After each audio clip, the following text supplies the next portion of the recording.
Ikalimang kabanata. Ang mga mapalad. Nang makita ni Jesus ang napakaraming tao, umakyat siya sa bundok at naupo roon. Lumapit sa kanya ang mga tagasunod niya at nagsimula siyang mangaral. Sinabi niya, "Mapalad ang mga taong inaaming nagkulang sila sa Diyos, dahil makakasama sila sa kaharian ng Diyos. Mapalad ang mga naghihinagpis, dahil aaliwin sila ng Diyos. Mapalad ang mga mapagpakumbaba, dahil mamanahin nila ang mundo. Mapalad ang mga taong ang hangad ay matupad ang kalooban ng Diyos, dahil tutulungan sila ng Diyos na matupad iyon. Mapalad ang mga maawain, dahil kaaawaan din sila ng Diyos. Mapalad ang mga taong may malinis na puso, dahil makikita nila ang Diyos. Mapalad ang mga taong nagtataguyod ng kapayapaan, dahil tatawagin silang mga anak ng Diyos. Mapalad ang mga dumaranas ng pag-uusig, dahil sa pagsunod nila sa kalooban ng Diyos, dahil makakasama sila sa kaharian ng Diyos. Mapalad kayo kung dahil sa pagsunod ninyo sa akin ay iniinsulto kayo, inuusig at pinaparatangan ng masama. Ganoon din ang ginawa nila sa mga propeta noong una. Kaya magalak kayo dahil malaki ang gantimpala ninyo sa langit. Ang asin at ilaw. Kayong mga tagasunod ko ang nagsisilbing asin sa mundo. Ngunit kung mag-iba ang lasa ng asin, wala nang magagawa para ibalik ang lasa nito. Wala na itong pakinabang kaya itinatapon na lang at tinatapak-tapakan ng mga tao. Kayo ang nagsisilbing ilaw sa mundo.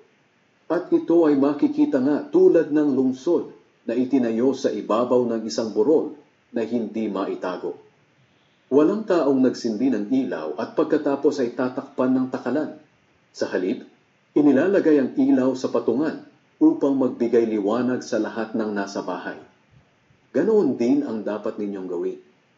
Pagliwanagin ninyo ang inyong ilaw sa mga tao, upang makita nila ang mabubuting gawa ninyo at pupurihin nila ang inyong amang nasa langit. Ang turo tungkol sa kautusan. Huwag ninyong isipin na naparito ako upang ipawalang saysay ang kautusan ni Moises at ang isinulat ng mga propeta. Naparito ako upang tuparin ang mga ito. Sinasabi ko sa inyo ang totoo. Hanggat may langit at may lupa, kahit ang kaliit-liitang bahagi ng kautusan ay hindi mawawala ng kabuluhan hanggat hindi natutupad ang lahat. Kaya ang sinumang lumabag sa pinakamaliit na bahagi ng kautusan at magturo sa iba na lumabag din, ay ituturing na pinakamababa sa kaharian ng Diyos. Ngunit ang sinumang sumusunod sa kautusan at nagtuturo sa iba na sumunod din, ay ituturing na dakila sa kaharian ng Diyos.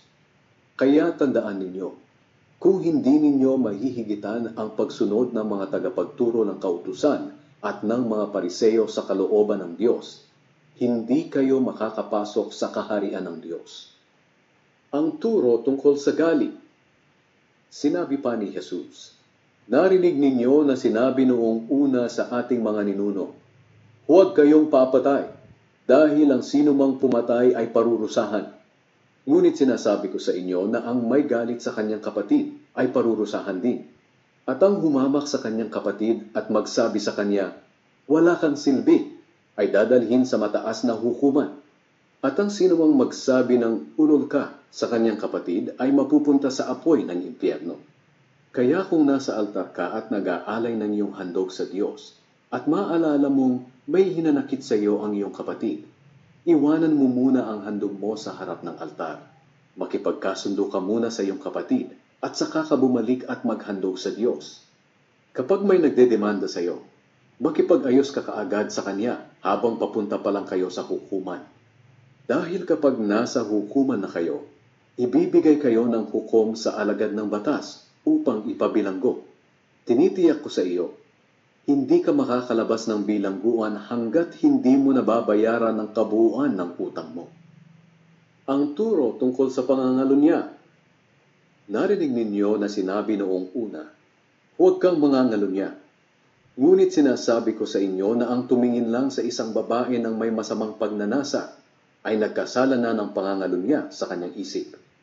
Kaya kung ang kanang mata mo ang dahilan ng iyong pagkakasala, dukitin mo ito at itapon.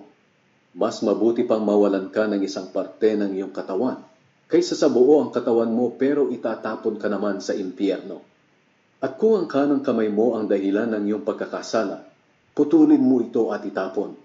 Mas mabuti pang mawalan ka ng isang parte ng katawan kaysa sa buo ang katawan mo, pero itatapon ka naman sa impyerno.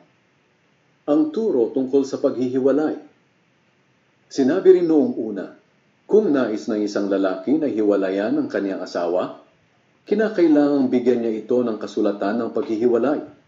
Ngunit sinasabi ko sa inyo na kapag hiniwalayan ng lalaki ang kanyang asawa sa anumang dahilan, maliban sa sexual na imoralidad, siya na rin ang nagtulak sa kanyang asawa na mangalunya kapag nag-asawa itong muli. At ang sino mang mag-asawa ng babaeng hiniwalayan ay nagkasala rin ng pangangalunya. Ang turo tungkol sa panunumpa. Narinig din ninyo na sinabi noong una sa ating mga ninuno, kapag ang tao ay nangako at nanumpa pa sa pangalan ng Panginoon, kailangan tuparin niya ito. Ngunit sinasabi ko sa inyo na kung mangangako kayo, huwag kayong susumpa.